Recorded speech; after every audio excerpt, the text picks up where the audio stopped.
Alléluia. Bienvenue ce matin. Alléluia. J'ai sondé le monde, mais rien ne m'a comblé. Les gloires vaines, les trésors ternis n'ont jamais suffi. Puis tu es venu, tu as restauré mon âme, et chaque désir est comblé en toi, en ton amour. Rien n'est meilleur que toi. Oh non, rien n'est meilleur que toi, Seigneur. Non, rien n'est meilleur que toi.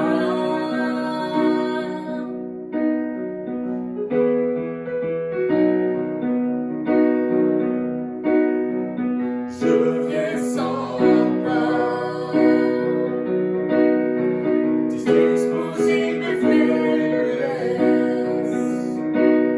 mes plus grands échecs. Dieu, tu les connais, mais tu me tends la main. Tu es le Dieu des montagnes, tu es le Dieu des vallées. Pourquoi me cacher?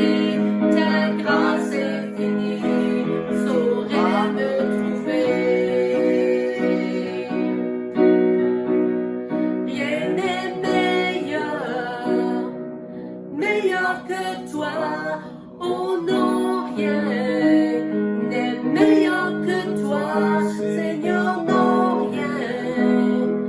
Non, rien n'est meilleur que toi. Rien n'est meilleur que toi. Oh non, rien n'est meilleur que toi, Seigneur. Non, rien n'est meilleur que toi.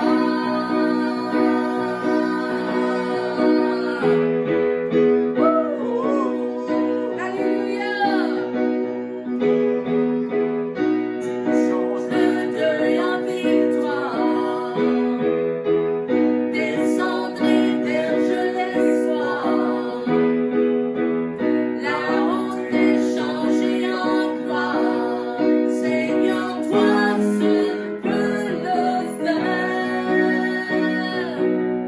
Tu changes le deuil en victoire, descendrez verge l'espoir. La honte est changée en gloire. Seigneur, toi seul peux le faire. De la mort jaillit la vie.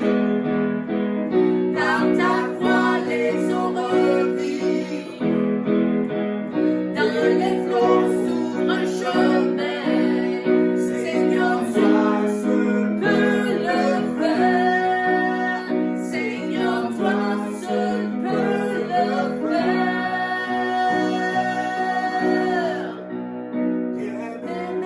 rien Meilleur que toi.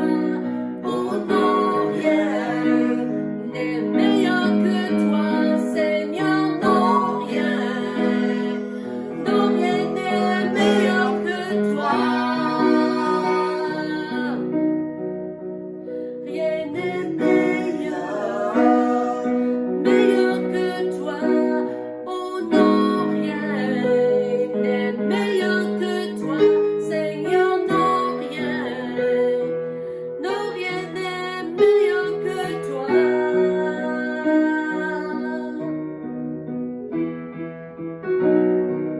Alléluia. Tu nous donnes la victoire, oui Jésus. Descendrez Cendre émerge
sont parmi nous.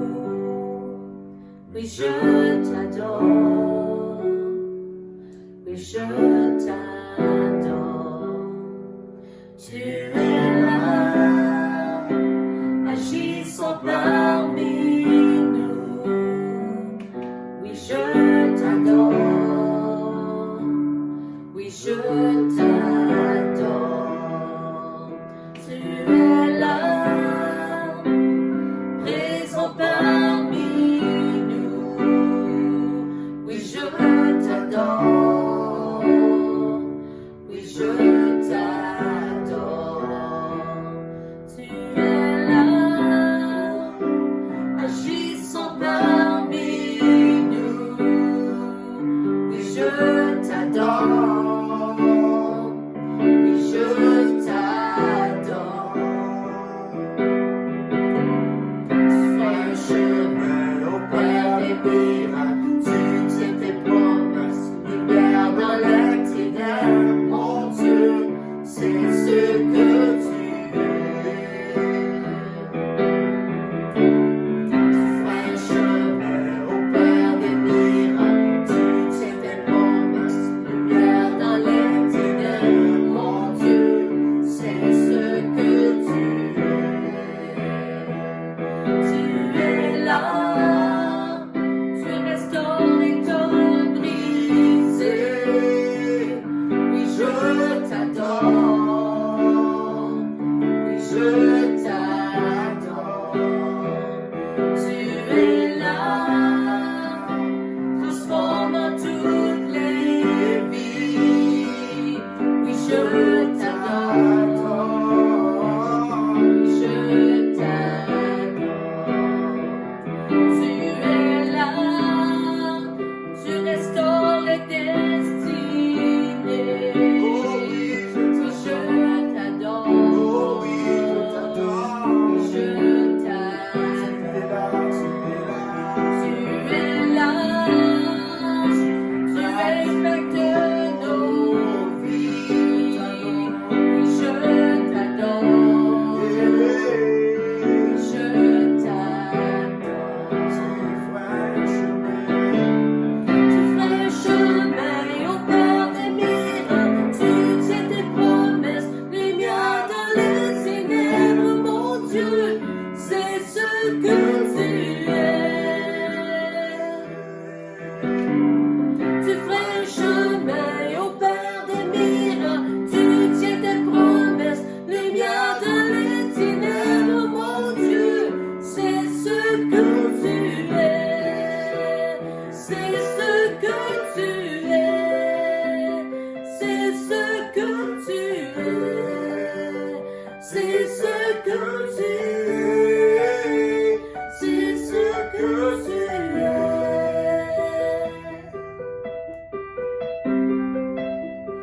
C'est ce que tu es. Alléluia. Personne comme toi.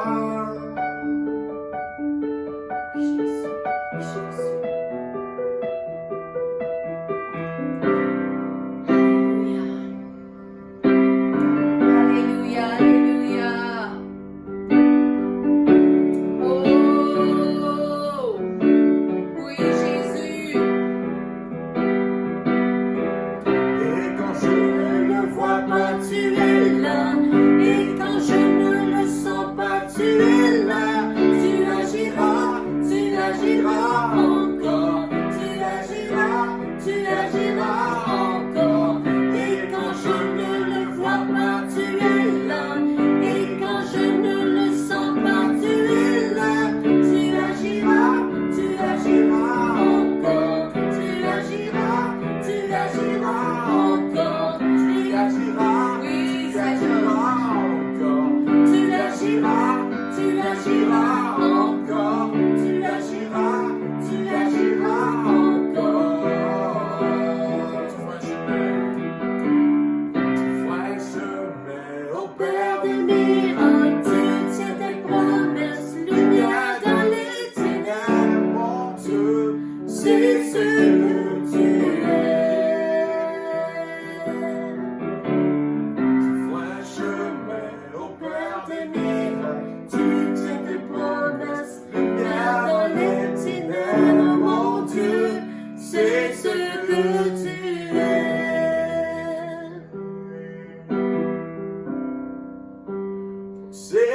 que tu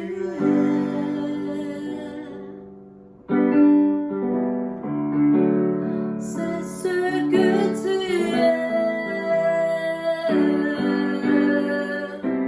Oh, c'est ce que tu es, Père. C'est ce que tu es.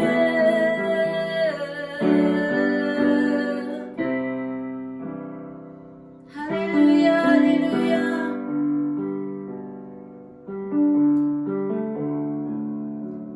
Faites-lui confiance ce matin, alléluia, tous les jours de votre vie. Alléluia. Parce que même si on ne voit pas, même si on ne le sent pas, il est là, il agit, toujours. Il est toujours après agir dans ta vie. Alléluia.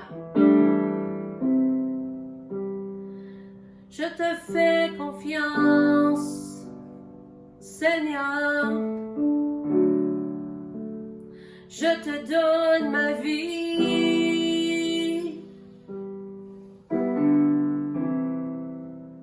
Fais ce que tu veux faire à moi. Je te donne ma vie. Oui, Seigneur. Je te fais confiance.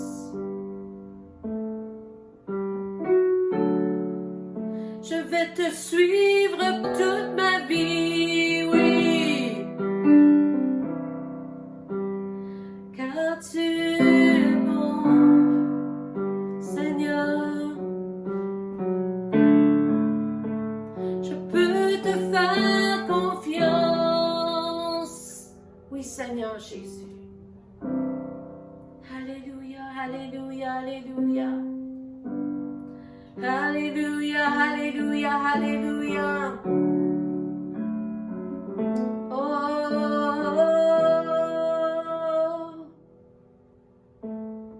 alléluia. Même si tu ne vois pas maintenant, et tu ne comprends pas maintenant, sache que le Seigneur est là avec toi. Le Seigneur te guide, le Seigneur va devant toi, le Seigneur agit dans ta vie. Fais-le confiance. Fais-le confiance. Oh oui, Jésus. Oui, Seigneur. Alléluia, alléluia.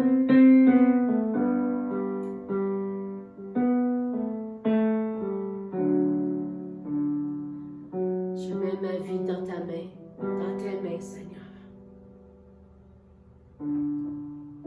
Oui, Jésus. Oui, Jésus. Je t'adore. Oui, je t'adore.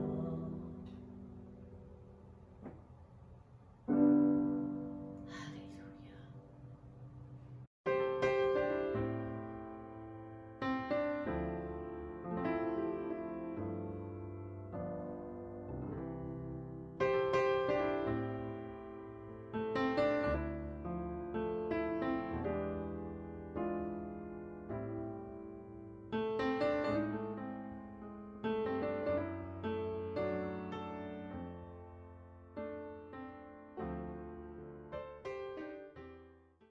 Bonjour tout le monde et bienvenue à notre service du dimanche. Mon nom c'est Pasteur Denis. On va continuer dans le livre des Actes, Actes chapitre 13 et on va regarder de versets 1 à 12. Alléluia! Seigneur, je te remercie pour ta parole encore. Ta parole est la plus grande richesse, Seigneur, qu'on peut avoir dans notre vie. Merci pour cette richesse-là. Alors bénis ce qu'on va voir ici aujourd'hui. Je demande que tu oins ce message, Seigneur. Alléluia. Et aide-moi, Seigneur, à le prêcher d'une manière que le monde va pouvoir comprendre au nom de Jésus. Amen. Alléluia. Le titre de mon message aujourd'hui, c'est le ministère du repos et de l'humilité. Ça commence avec une petite conférence prophétique avec 5 personnes qui ont la prophétie en eux, puis des dons de l'esprit. Alléluia. Alors, ça dit ici, ça commence, il y avait dans l'église d'Antioche des prophètes et des enseignants. Barnabas, Siméon appelé le Noir, Lucius de Cyrène. Après ça, il y avait Manaen. Lui était élevé avec Hérode, le tétrarque, le roi. Cet homme-là était un prophète ou un enseignant. La parole ne le dit pas parce que c'est la première fois qu'on entend de lui, puis on n'entend plus après. Mais il était là, c'était la conférence des prophètes. Et puis après ça, il y avait Saul. Ça, c'était la liste des invités. Et puis juste pour regarder un petit peu plus profondément dans leur nom, parce que chaque personne a une signification. Le nom de la personne signifie quelque chose. Par exemple, pour moi, c'est Denis qui veut dire « Je suis un homme qui est content. Je suis très heureux. Alléluia. » Et pour dire vraiment la vérité, je suis un homme content. Je suis un homme qui est heureux. Je trouve les choses plaisantes. C'est mon caractère. Si on commence avec Barnabas, il était le fils de repos ou fils de consolation. Puis c'est une personne qui apporte du confort. Une personne ou une chose qui réconforte une personne qui a souffert. C'est ça le sort de caractère que Barnabas avait. Puis aussi, il était un prophète, puis il assistait à l'apôtre Paul. Puis aussi, après ça, il y avait Siméon, puis qui signifie écoute ou être à l'écoute. Un autre mot, c'est une personne qui est attentive. Il écoute pour voir. C'est ça la personne qui est. Il était aussi appelé le Noir parce qu'il est un Africain. La parole est répandue vraiment. Ça fait environ au moins 12 ans que l'Esprit est tombé à Jérusalem sur la nouvelle Église. Et toutes sortes de monde. Alors ici, un Noir qui s'appelle Siméon. Alléluia. C'est une personne qui est à l'écoute. Après ça, il y a Lucius de Cyrène. Le mot Lucius veut dire lumière ou lumineux et blanc. C'était une personne de caractère, peut-être était un homme brillant. Si on vit selon notre nom, notre caractère, c'est ça que le Seigneur veut. Alléluia. Dans le Christ. Manahem, qui veut dire consolateur. C'est quelque chose comme Barnabas. Et après ça, il y a Paul. Paul, ça veut dire petit. Aux yeux des hommes physiquement et aux yeux de Dieu spirituellement. Quand on regarde ça aux yeux de l'homme physiquement, on dit c'est un petit homme, tu sais, il ne va pas accomplir peut-être des grandes choses. Mais aux yeux de Dieu, un petit homme comme ça, spirituellement, peut vraiment démontrer de l'humilité. Quand une personne s'abaisse, Jean-Baptiste dit que nous, il faut qu'on abaisse et lui, il faut qu'il grandit. Alléluia. Alors, quand ça arrive à Jésus, quand ça arrive aux autres, il faut toujours s'humilier. Et Paul ici, on voit que son caractère, c'était une personne d'humilité. Alléluia. Et si vous étudiez Paul à travers de ses lettres, on voit ce caractère se développer. Alléluia. Une personne qui est humble ou pleine d'humilité, ça dégage une puissance spirituelle. Le Seigneur peut travailler à travers de ça. D'être une personne humble envers le monde et envers Dieu. Alléluia. Lisons le verset 2.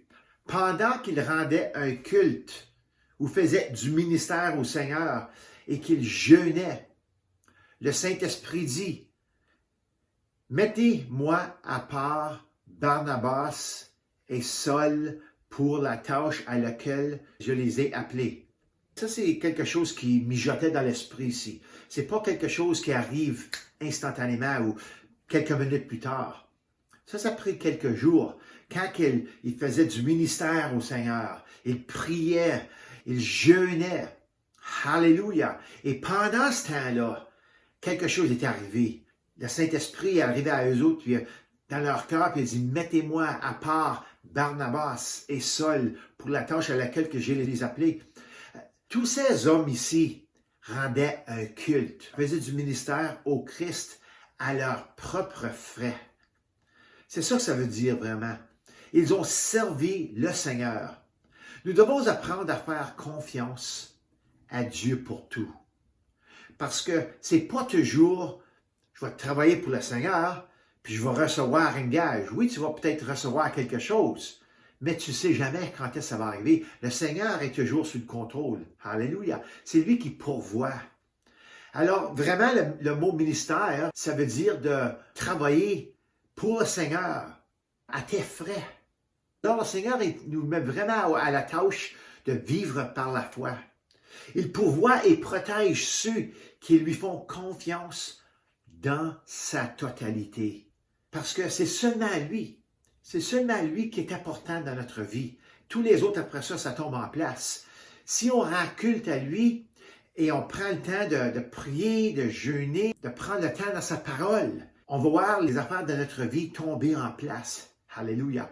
Et c'est là où le Seigneur va pourvoir pour nous protéger, toutes sortes de bonnes choses comme ça, les bénédictions. Merci Seigneur.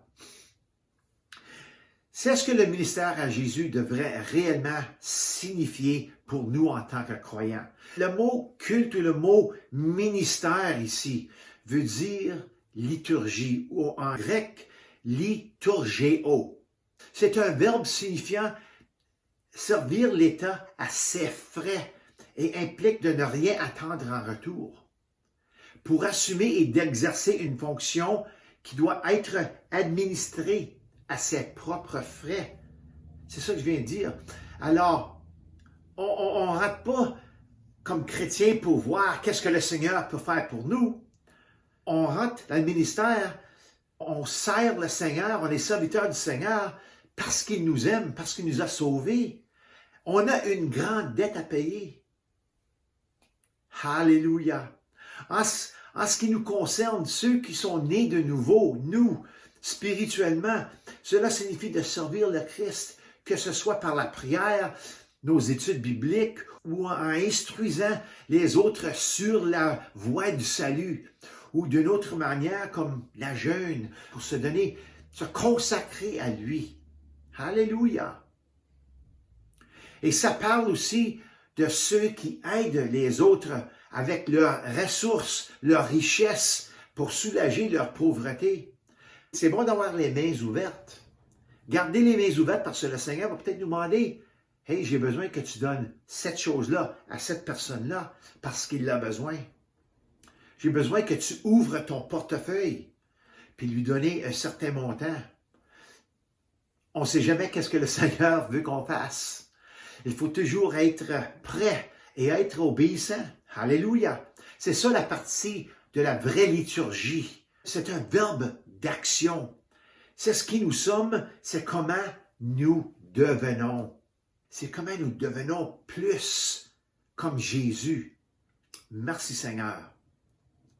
Alors, verset 3 dit, « Alors, après jeûner, prier et poser les mains sur eux, ils les laissèrent partir. » Vous pouvez voir ici dans ces versets que le ministère n'est pas une question d'amusement et de jeu. L'Évangile est une affaire sérieuse, que tu peux prendre plaisir à le faire, oui. Mais, je vais vous dire quelque chose, les âmes éternelles sont en jeu ici. C'est ça qui donne vraiment le christianisme une vie qui est très sérieux parce que les âmes sont en jeu ici. Les âmes sont en jeu pour l'éternité. Pour eux, il ne s'agissait pas de manquer un repas ou de faire une courte prière et c'est bye-bye la visite. Ils ont pris ça vraiment sérieux. Il y en a beaucoup d'eux autres qui ont connu Jésus, puis ont vu la vie que Jésus a vie. Ils ont vu que c'était totalement abandonné. Il n'y avait rien. Il n'y avait rien. Le Seigneur a pourvu pour lui. Alléluia. Il était plein du Saint-Esprit. Puis pour lui, c'était d'emporter la bonne nouvelle et seulement la bonne nouvelle. Alléluia. Il n'était pas ici pour s'enrichir. Okay, le Seigneur bénit, c'est sûr. Mais pour Jésus et pour nous, vraiment, ça devrait être la première chose. C'est d'enrichir le monde avec la bonne nouvelle. Leur cœur était consacré. Cette chose-là ici était infusée et dirigée par le Saint-Esprit. Nos cœurs doivent être droits et prêts à faire le travail, peu importe ce que ça nous coûte. Ça, c'est le vrai christianisme. Ça, c'est pas un message populaire. Et ça, c'est l'Église du commencement. Encore plus aujourd'hui, avec toutes les richesses qu'on a aujourd'hui. Verset 4. Envoyés par le Saint-Esprit, Barnabas et Saül descendirent à Séleucie, d'où ils embarquèrent pour l'île de Chypre. Envoyés par le Saint-Esprit. Lorsque nous aurons terminé ici aujourd'hui, vous serez envoyés par le Saint-Esprit d'une manière ou d'une autre pour faire la liturgie.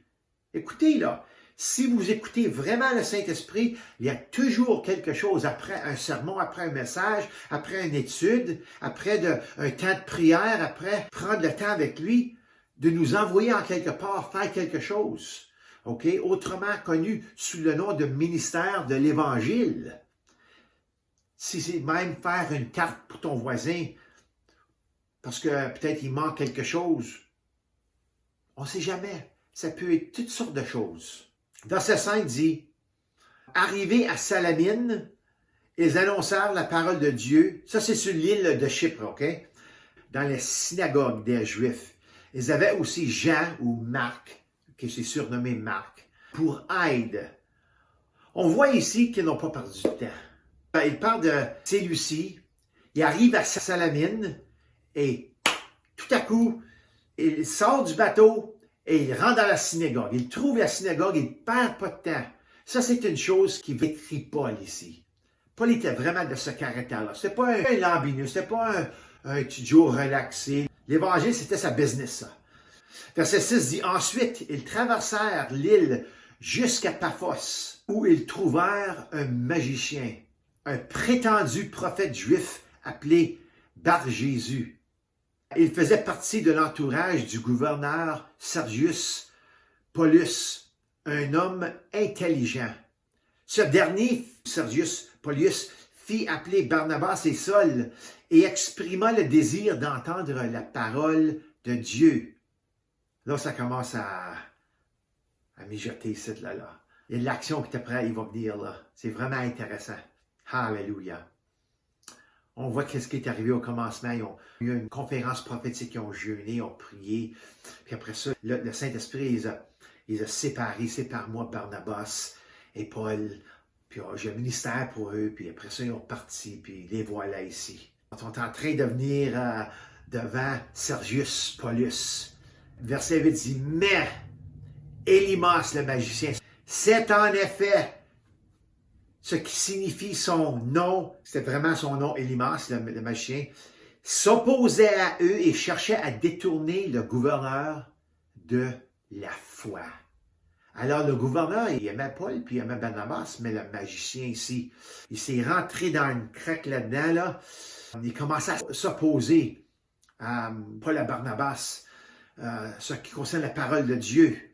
Et ce mot-là, là, s'opposait, le mot grec, c'est Amphistémé. C'est un mot qu'on trouve dans la médecine aujourd'hui.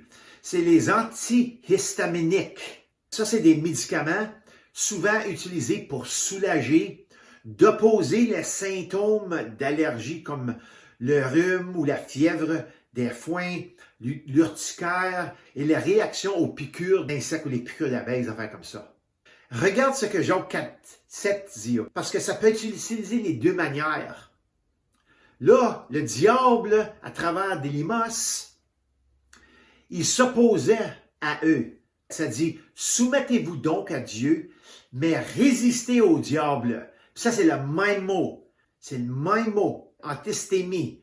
Soumettez-vous donc à Dieu, mais résistez antistémie au diable et il fuira loin de vous. Alléluia. Alors, c'est le même mot, résister, opposer. C'est venir contre. Élymas est venu contre les chrétiens, Barnabas et Paul. Cela signifie de se mettre en position d'opposition. On se positionne ici, là. Je me positionne ici pour opposer.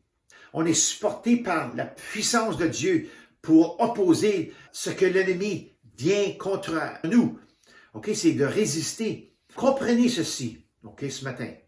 Le diable faisait son travail avec Élymas. Il utilisait Élymas de s'opposer contre Paul et Barnabas et de résister aux croyants. C'est ça qu'il fait. Paul, ce qui est humble, était sur le point, ici, là, de déchirer et de détruire les œuvres du diable parce qu'il s'est opposé à Élymas. Nous avons infiniment plus de pouvoir par le Saint-Esprit. Alléluia. Le Seigneur nous donne la puissance, la force pour faire toutes les œuvres que Jésus a faites, pour pouvoir répandre la parole de Dieu. Et on voit ça dans Luc 10, 19. Ça dit que le Seigneur nous donne du pouvoir, de l'autorité, d'écraser toutes les choses de l'ennemi. Jésus a dit, les choses que j'ai faites, tu vas pouvoir toutes les faire. Verset 9, ça dit, alors Saul, appelé aussi Paul. Et maintenant, c'est la dernière place ici qu'on va entendre Saul. Saul, on l'entend plus là. C'est Paul maintenant. Alléluia. Rempli du Saint-Esprit, ça dit, fixa les regards sur lui et dit. OK, avant de dire qu'est-ce qu'il dit ici, le verset 10, là, quand je lis ça, c'est fantastique. Je le ressens dans tout mon être. Alléluia. L'autorité, la confiance, l'assurance de Paul. Il dit, fixa les regards sur lui et dit, homme plein de toutes sortes de ruses et de méchanceté, fils du diable, ennemi de toute justice, ne vas-tu pas cesser de pervertir les voies droites du Seigneur? Laisse-moi dire quelque chose ici. Laissez-moi te dire quelque chose. Si j'étais Élymas, OK? Si j'étais Élymas, je ne suis pas Élymas, mais si j'étais Élymas, j'aurais probablement eu besoin d'un changement de couche après cette puissante réprimande du Saint-Esprit à travers de Paul. Paul a lu son courriel et l'a redirigé vers l'enfer, c'est supposé d'être. Cela a attiré l'attention de tout le monde. Tout le monde qui était là l'a vu. Alléluia. Mais c'est pas fini, là. Regarde ce qu'il dit. Verset 11. Il dit, maintenant, voici que la main du Seigneur est sur toi. Tu seras aveugle et pour un temps, tu ne verras pas le soleil. L'obscurité et les ténèbres tombèrent immédiatement sur lui et il se tournait de tous côtés en cherchant quelqu'un pour le guider. Est-ce que ça sonne un petit peu familier, ça? Hein? Te rappelles-tu quand Paul était dans le désert, puis il s'en allait à Damas pour persécuter l'Église, puis rencontrer Jésus? Qu'est-ce qui est arrivé, là? Il était aveuglé par la gloire de Dieu. C'était différent un petit peu, là. Il était là comme 3 jours aveugle. Et puis, le monde, il fallait qu'il le guide. Apporte-moi Damas, apporte-moi Damas. C'est une parallèle, mais c'est flippé alentour, là, ici, là. Et ça, mesdames et messieurs, c'est votre slam dunk pour la victoire du championnat. Quelqu'un dit ça ici. Alléluia. C'est une chose effrayante de tomber entre les mains du Seigneur. Encore une fois, c'est une affaire sérieuse, l'Évangile. Savez-vous qui vous êtes vraiment et ce que vous pouvez faire par le Saint-Esprit? Wow, les apôtres, eux autres, là, dans Actes chapitre 2, ils ne savaient pas. Ils savaient ce que Jésus avait dit, mais ils n'avaient jamais expérimenté ça, les autres. Mais quand le Saint-Esprit a tombé, wow! Pierre a prêché la parole avec une assurance, une confiance, avec l'onction du Saint-Esprit. Et 3000 personnes ont donné leur cœur à Jésus. L'Église a grandi de 3000 dans la première journée, dans le premier sermon, du premier jour de l'Église. Wow! Savez-vous qui vous êtes? Sais-tu qui tu es par le Saint-Esprit? Comme un chrétien né de nouveau par la parole de Dieu et avoir le Saint-Esprit en toi maintenant. Tu peux résister à la résistance du diable, mais il ne peut pas résister à la tienne. Tu as le Saint-Esprit, il ne peut pas résister contre le Saint-Esprit. Il peut juste seulement résister contre la chair si tu agis dans ta chair. Là, tu n'as pas le choix, tu vas reculer. Mais quand tu es plein du Saint-Esprit et tu vas du devant, Il peut pas, il ne s'assèrra pas. Il sait lui-même qu'il ne pourra pas te résister. C'est ça qui tu es dans le Christ. Tu vois la différence ici? Alléluia. Verset 12, il dit, quand il vit ce qui était arrivé, le gouverneur crut, frappé il parlait de Paul ici, qu'il était par l'enseignement du Seigneur. Il savait qu'il y avait le Seigneur avec lui. Alléluia. Alors, les croyants ont besoin de passer du temps dans la parole de Dieu. C'est la façon dont nous vivons et nous respirons et avons notre être. Jésus a dit au diable en Matthieu 4,4, écoute, il est écrit, l'homme ne vivra pas de pain seulement. Il parle du pain physique, là. Mais de toute parole qui sort de la bouche de Dieu. Ça veut dire ça, c'est ça, notre vrai manger, notre vrai pain, notre vraie nourriture. C'est la parole de Dieu. Alléluia. C'est ça qui nous garde de l'avance. C'est ça qui nous fait continuer en lui. Alléluia. C'est pas une sandwich. C'est comme ça, par sa parole, qu'on comprend à connaître les choses spirituelles comme Paul et les autres écrivains dans la parole de Dieu. Tu sais, Pierre, Jean, Jacques, ils ont tous écrit des livres. Puis les autres, ils ont tous expérimenté, ont tous maturé dans le Seigneur par la parole. Pierre le dit lui-même dans 1 Pierre 1, 23. Il dit, on est né de nouveau par la parole de Dieu. Alléluia. Paul ici rappelle à Timothée ce qu'est un homme de Dieu en lui disant ceci. Ça, c'est sur son deuxième voyage de missionnaire. Qu'est-ce qu'on lit aussi aujourd'hui? C'est son premier voyage missionnaire. Mais dans son deuxième, Timothée est avec lui. Alors, Timothée a expérimenté, il a vu Paul dans sa maturité. Et puis, plus tard, Paul a écrit 2 lettres à lui. Écoute, qu'est-ce qu'il disait dans 2 Timothée 3, 10, 17. Il encourage Timothée ici, là. Il dit, parce que Paul est rendu vieux. Puis il sait lui-même qu'il n'y a pas un grand temps. Alors, il fait appel à Timothée de se rappeler de qu'est-ce qui s'est passé avec lui. Il dit, de ton côté, tu as suivi de près mon enseignement de la parole de Dieu ici. Ma conduite, mes projets, ma foi, ma patience, mon amour, ma persévérance. En d'autres mots, tu étais là avec moi, tu m'as vu, tu as vu comment j'ai agi, comment j'ai fait toutes les choses. Ainsi que les persécutions et les souffrances que j'ai connues à Antioche, à Iconium, à Lystre. Quelle persécution n'ai-je pas supportée? Et le Seigneur m'a délivré de toutes. OK, de toutes. Du reste, tous ceux qui veulent vivre avec piété en Jésus-Christ seront persécutés. Tandis que les hommes méchants et imposteurs avanceront toujours dans le mal en égarant les autres et en s'égarant eux-mêmes. Quant à toi, il dit à Timothée, il dit, Timothée, là, quant à toi, tiens ferme dans ce que tu as appris et reconnu comme certain sachant de qui tu l'as appris. Oublie pas, tu étais avec moi. J'ai eu des révélations du Seigneur. Puis le Seigneur s'est prouvé à travers de ces révélations-là, puis toute la grâce. Depuis ton enfance, tu connais les saintes écritures qui peuvent te rendre sage en vue du salut par la foi en Jésus-Christ, qui peuvent te rendre sage en vue du salut par la foi en Jésus-Christ. Fallait que je relise encore une fois. La parole te rend sage. Alléluia. Toute écriture est inspirée de Dieu, verset 16, et utile pour enseigner, pour convaincre, pour corriger, pour instruire dans la justice, verset 17, afin que l'homme de Dieu soit formé et équipé pour toute bonne œuvre.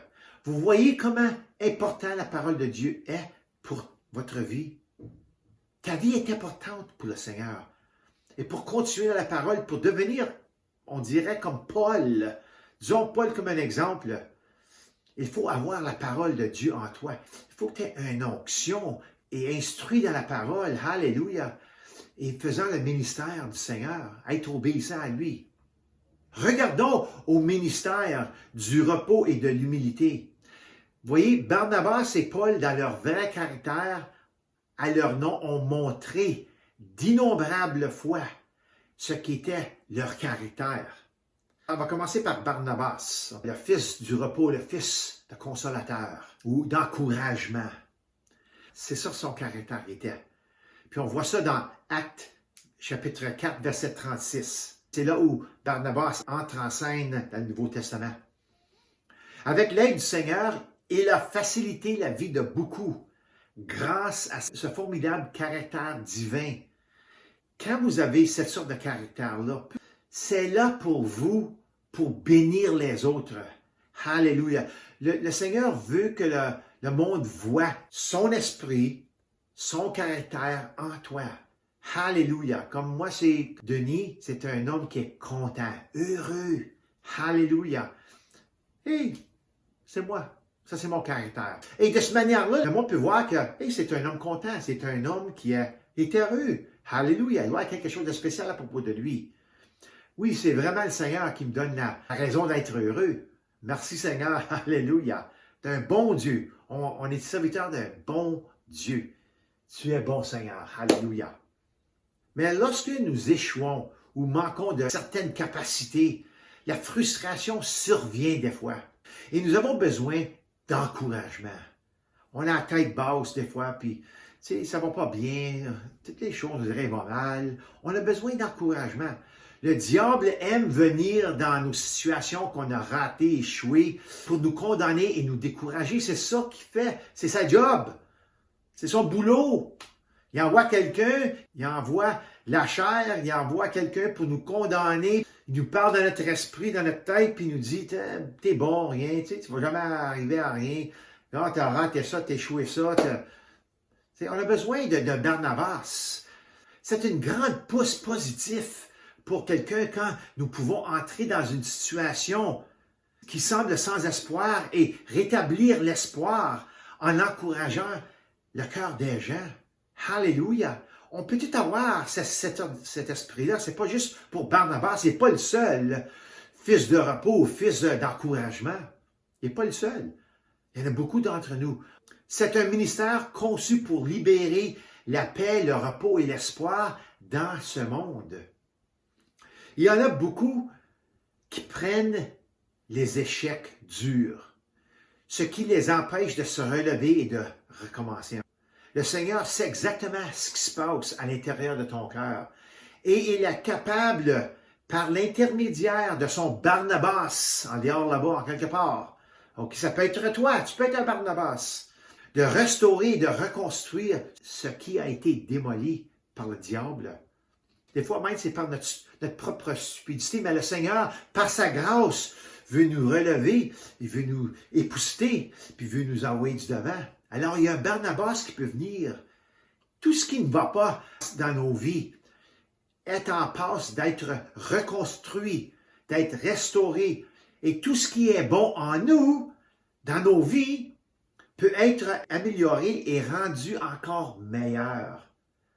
Le Seigneur est toujours en train d'améliorer, tout le temps. Même si vous êtes un chrétien excellent, vous avez une bonne parole, vous êtes exemplaire, le Seigneur veut faire encore meilleur parce qu'on est tous sur la route encore de perfection. Apprendre à rester dans son repos, qui est l'endroit où nous savons que Dieu a tout sous contrôle dans nos vies, nous garde encouragés et sur la bonne voie. Il faut rester dans un repos. Alléluia. Il garde nos cœurs apaisés, calmes. Cela veut dire qu'on n'a pas besoin d'un bouton de panique. Des fois, là, quand on n'est pas dans le repos et on panique, on a toujours besoin d'un bouton de panique. Il y a quelque chose qui ne va pas bien ici. 911, 911. On n'a plus besoin de ça si on est dans le repos du Seigneur, peu importe ce qui se passe. Alléluia. Maintenant, quand nous regardons à Paul, il a fait preuve, la plupart du temps, d'une grande humilité dans son ministère. C'est sûr qu'il n'est pas parfait, mais on voit dans son message. Si vous étudiez Paul dans le livre des Actes et aussi dans ses lettres, dans la lettre des Romains, dans la lettre des Corinthiens, tu vois sa maturité, tu vois comment humble qu'il est devenu, alléluia, à travers le temps. Il a toujours à l'esprit les âmes et le salut. Même devant Félix, qui était l'ancien gouverneur avant Porcius Festus, qui était le gouverneur à le temps, et le roi Agrippa, à le temps que Paul était mis en prison. Paul leur a dit ceci dans Actes chapitre 26, 27 à 29. Il dit, « Crois-tu au prophète, roi Agrippa? Je sais que tu y crois. » Agrippa dit à Paul, « Tu vas bientôt me persuader de devenir chrétien. » Continue un petit peu plus, là, tu sais. On dirait que c'est ça qu'il est après dire.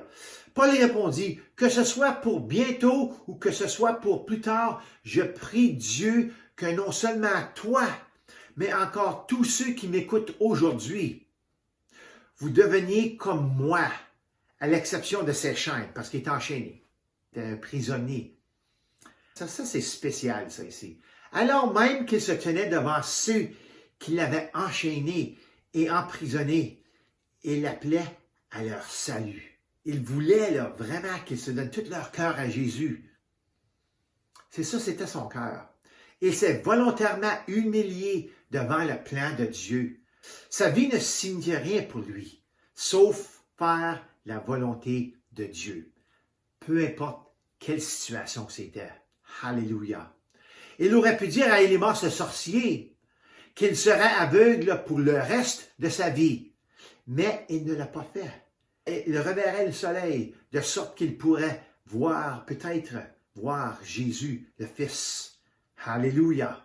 Nous sommes tous appelés au ministère de la réconciliation par la puissance du Saint-Esprit en nous. Puis Paul avait une grâce.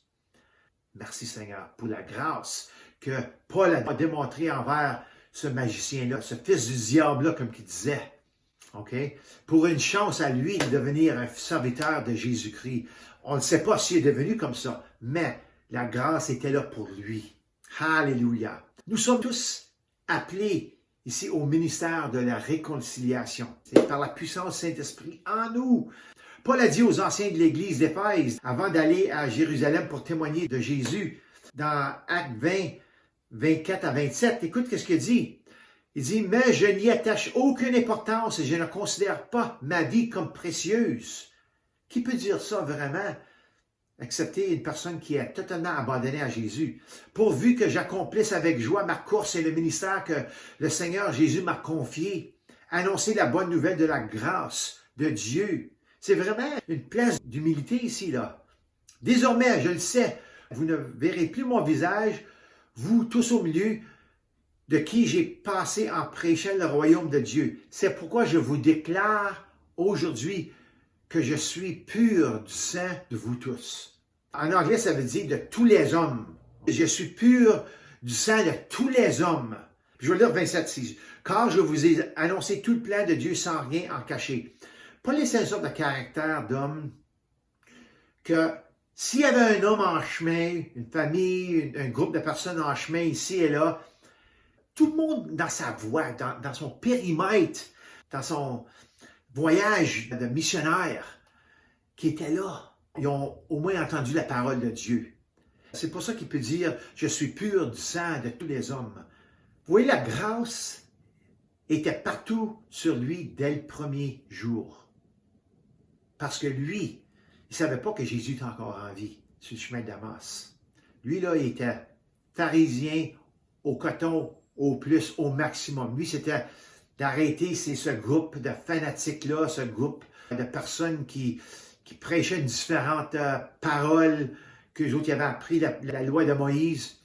Puis, il était vraiment comme innocent d'une manière, là. Quand Jésus lui a parlé, là, ses yeux ont grandi. Il était aveugle au commencement, mais là, son cœur, il était rempli, puis il a vraiment vu. Alors, la grâce était sur lui depuis le premier jour. Oui, il était un peu rude. Il était un gars qui n'était pas raffiné totalement. Mais quand les choses se sont passées à fin de temps, l'humilité est restée forte. Quand toute la poussière s'est retombée. Nous sommes tous dans un processus aujourd'hui. À la vie longue, on a besoin de sa grâce. Si on n'a pas de grâce, comment on va pouvoir se relever? On ne peut pas. On a besoin de la grâce de Dieu. Une grâce qui ne condamne pas, mais une grâce qui nous élève, qui nous pardonne, qui nous époussette, qui était haut de la poussière, et puis qui nous dit, tu peux continuer. Ça nous donne le pouvoir, la puissance, la force de continuer en lui, sans être condamné, comme qu'on se repentit, comme qu'on demande pardon. Alléluia. Sans la grâce de Dieu, nous sommes rien parce que nous pouvons rien faire. Pour finir ce matin, avez-vous déjà essayé de faire quelque chose pour Dieu en dehors de la grâce? C'est impossible. C'est par la grâce que vous êtes sauvés, par la foi. Et c'est par la grâce que les œuvres du royaume s'accomplissent. C'est Dieu tout le temps et tout partout. C'est lui qui a toute la gloire. C'est lui qu'on remercie. On ne se remercie pas nous-mêmes. En nous, on n'a rien, on n'a pas de capacité, c'est seulement par le Saint-Esprit. Alors, toute la gloire revient à lui. Alléluia. Merci Seigneur. Voici ce que nous pouvons apprendre de Paul. La puissance du Saint-Esprit dans nos vies est réelle. Regardez à Paul, regardez à Pierre, à Barnabas, à Étienne, à tous ceux qu'on lit dans la parole de Dieu. Alléluia! Le Saint-Esprit est dans notre cœur et il est prêt à travailler avec toi, avec moi. Il sait qu'est-ce qui est meilleur. C'est pour ça qu'il faut être à l'écoute. Il faut entendre sa parole. C'est toujours mieux de prier un petit peu puis écouter pour plus longtemps. Il est celui, le Saint-Esprit, qui a le plan et c'est seulement par lui que nous pouvons l'accomplir. Alléluia. Alors prions. Seigneur, je te remercie pour le ministère du repos et de l'humilité. Avoir ceci en nous, Seigneur, pour pouvoir introduire le repos à quelqu'un d'autre qui est vraiment une sorte de salut. Être en repos en lui veut dire qu'on est sauvé. On ne peut pas se reposer sans Jésus-Christ. Il faut qu'il soit en nous. Alléluia. Et on ne peut pas s'humilier sans vraiment que l'Esprit du Seigneur est en nous. Alors, je te remercie pour ces deux ministères, Seigneur, qu'on a vus aujourd'hui à travers de Barnabas et de Paul. Je te demande que tu nous renforces dans ces ministères-là, Seigneur, que tu nous aides à être des personnes qui montrent du confort, qui donnent l'encouragement, Seigneur, qui introduisent le repos aux autres, comme que nous sommes dans le repos. Alléluia. Et Seigneur, aide-nous dans l'humilité. C'est toujours dur. On se veut toujours mettre en défense. Je le sais moi-même. Ça ôte toute l'humilité. Quand on est comme ça donne la fierté. Alors, aide-nous, Seigneur, avec cette humilité-là. Au nom de Jésus. Amen et amen. Ayez une bonne semaine. On va vous voir encore la semaine prochaine. On continue à lire des actes. Alléluia. Que le Seigneur vous bénisse.